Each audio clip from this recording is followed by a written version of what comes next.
For thousands of years, nature has been used for textile dyeing. Young journal artists also use tea, coffee, onion skins, walnuts, or avocado skins to dye papers. There is no reason not to use the colorful flowers around us for the same purpose. Hi, I am Sherls. In this video, I will show you how I made these flower dyed papers using the flowers that's growing in my front yard and my neighborhood: roses, daffodils, golden daisies, and rock purslane. Frankly, I'm not sure the name of the last two flowers, so if I am wrong, please correct me. The basic steps that I did with these flowers are similar. I separated the flower petals from the stem if possible, then put it in a pan, pour water, and boil it. I did not boil it for hours. Once the water was boiling, I turned off my stove and let it cool on the stove. Yes, the color of the water wasn't very deep when I turned off the stove, but when it cooled down completely, the color was deeper, as you can see here.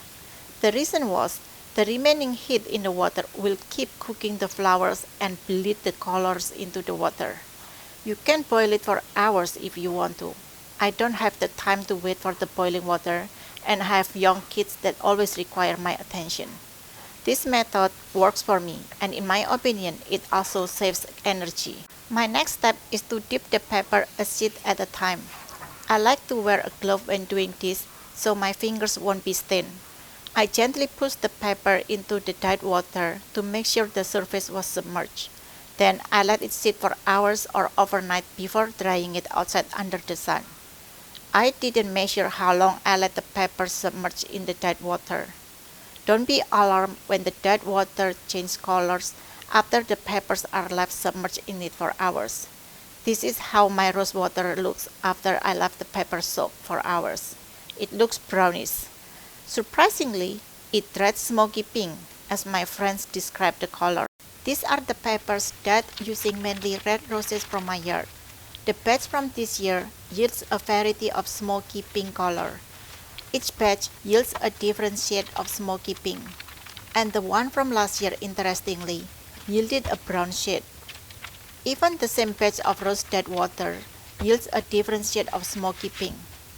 These glassine bags are dyed using the same rose dyed water. Some look more pink and some look more brown. It also looks more pink than the lined papers or copy papers. This makes sense because even in the same bushes, the shade of roses can be different, and I am using the roses from my yard and my neighbors. I have a neighbor whose house I called Rose's house. She planted a variety of roses, and with her permission, I have been gathering her roses petals that's fallen from the tree. I also collected the roses that she trimmed. These roses will keep me busy this summer. Last year, I tried to dry it, but it didn't turn well. I didn't keep it in a good air circulation or rotate it often enough to dry properly, and some turned out molded. So, this year, I decided to use the roses as soon as possible. I used the same method for daffodils that I harvested early spring. This is the dyed water after it cooled down. I didn't bother to separate the petals from the stem because it didn't seem easy to me. This is the paper after it is submerged for hours. The water looks brownish yellow and the paper is yellow just like I expected. When the paper are dried, it maintains its vibrant yellow colors.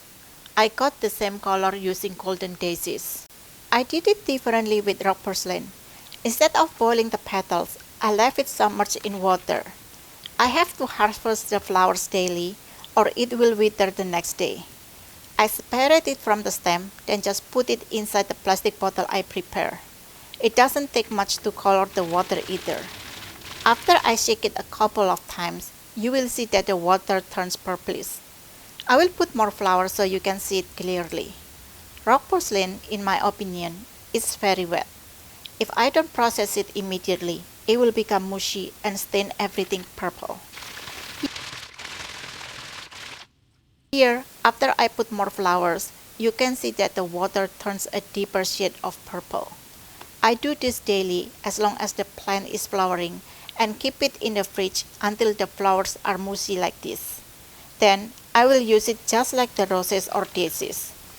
This is the paper after being submerged in water for hours. Look how pretty the blue shade is. This is when it is laid down to dry, and this is how it turns out when it dried. Where is my blue shade? I feel light too by nature. I just started playing with rock porcelain this year, so I have to try more to get the purple shade. These colors are still very pretty. I can't describe the colors. For me, it looks brownish green with a tint of peach color or more greenish. I got a similar laid-down using purple crepe metal behind my house last year. Playing with these purple flowers make me realize why purple is reserved for royalty in ancient ages. It's not easy to get the purple shade. In general, it's fun playing with flowers. The colors you see in the flowers might not be the color that you will get. My red roses give me either brown or smoky pink. The rock porcelain gives me brownish green. So far, only the yellow flowers gives me the true color. This unpredictable result is what makes it fun to use flowers to dye papers. I don't know what I will get until the papers dry, and each time it is a different shade. I have made a lot of them, and I list these dyed papers or glazing packs on my Etsy. All my papers will have the lace imprints, and I try to put different shades of colors in each bundle, unless it is very distinct like the brown roses dyed papers and the smoky pink roses dyed papers. If you don't see any dyed papers listing, it means I am out of stock. I only put the list up when I have the stock. During summer, I will mainly focus on the roses. The rose petals don't last long. I don't have a good system to dry the flowers for later use, so I have to use it as soon as possible. Between the roses in my yard and neighbors, I can do rose dyed papers all summer long as the roses are blooming.